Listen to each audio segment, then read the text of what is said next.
તમને ખબર છે ભાવનીબેન ભાણા ઉટકતા હતા તો કંઈક તળિયે સોટેલ હશે તો ભાવનીબેન પહેલાં તારે ઉઠ્યું તો કંઈક ગયું નહીં હોય તો તાળ ઉઠે તો એ નખે કરે રેવા દે ભાવની કે રેવા દે ભાવની કે તાથી કે સારું નહીં થાય ભાવનીબેન તરત દાદી બોલી ઊભી થઈ ગઈ કે હું કે હું કે મેં કોઈ દી કામ જ નહીં કર્યું સારું નહીં થાય છોડીશું કે મને કહેવાય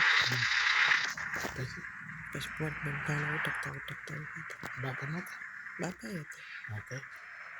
તે હું કે ઊભા થઈ ગયા બેસી ગયા બાબે બા ભાણા બે મોટબેન બેસી ગયા પછી ઊભા થઈ ગયા તો ભાણો કોઈ ઉઠે તે ઉઠ બાએ નત બાપા તો રોટલી કરી તો તમે બધા ખાઈ લીધું પછી હા પછી શું ને ભાવના ભાણા ઉટકતા હા તો હું કોને કીધું હા હું તારા બાપા લઈને ગયો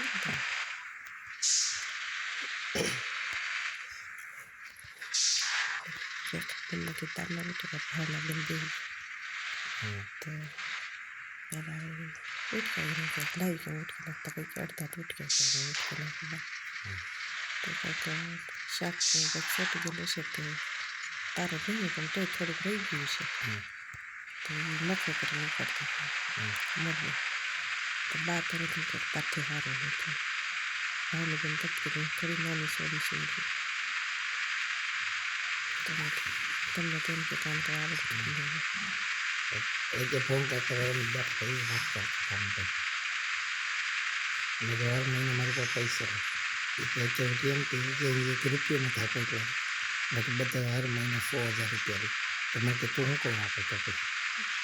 મારે કે કેમ ખેતીમાં તારા ભાગ નથી મકાનમાં તારા ભાગ નથી તારે ફોકો કહી દેવાય ને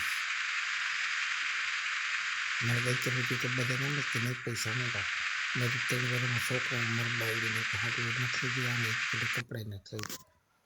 3 વર્ષ થઈ ગયા મારે 3.5 વર્ષ મેં તો માંદી પડી તો કમરેશભાઈ પૈસા મારી વહુ પાસે તે મમ્મી પાસે માગીને આપ્યો ના હું જ દેવા ગઈ હતી